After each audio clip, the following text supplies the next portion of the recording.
नमस्कार, मैं मुंबई से मंजू मंगल प्रभात लोढ़ा। अगली कुछ कड़ियों में मैं आपको परिवार से संबंधित कुछ कहानियाँ सुनाऊंगी।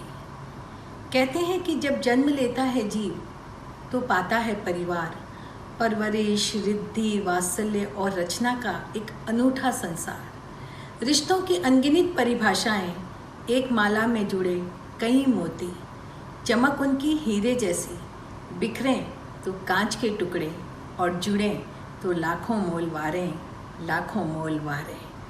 तो मेरी ये कहानी है, एक परिवार है, पति पत्नी और एक 8 साल का बच्चा है।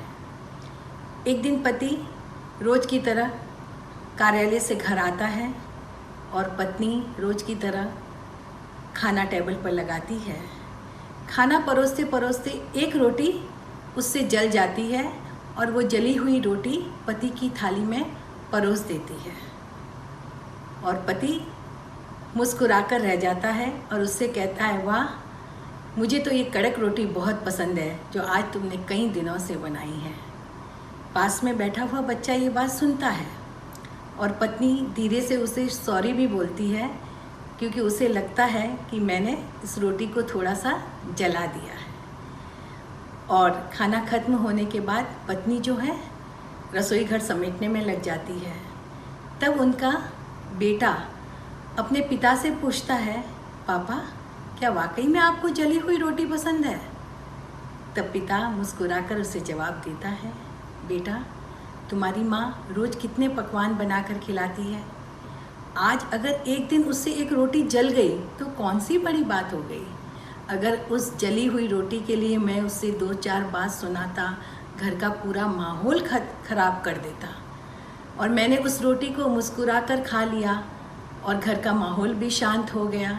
और वाकई में आज तुम्हारी माँ थकी हुई होगी, कुछ परेशान होगी, तभी तो उससे ये रोटी जल गई। मैं भी तो कई बार कितनी गलतियाँ करते हूँ, फिर भी तुम्हारी मम्मी मेरी सारी गलतियों को माफ़ कर देती है, मुझे कभी कुछ भी नहीं कहती। जी हाँ, ये होता है परिवार, जहाँ पति और पत्नी एक दूसरे की गलतियों को दिल से माफ़ कर देते हैं, दिल से भुला देते हैं। पति पत्नी में कोई भी अहम नहीं होना चाहिए, अहंकार नहीं होना चाहिए। हम जब चलते हैं तो हमारा एक कदम आगे होता है और एक कदम पीछे होता है, लेकिन दूसरे ही पल हमारा जो पिछला कदम आगे हो जाता है और आगे वाला कदम पीछे हो जाता है। हम में से न कोई छोटा होता है न कोई बड़ा होता है।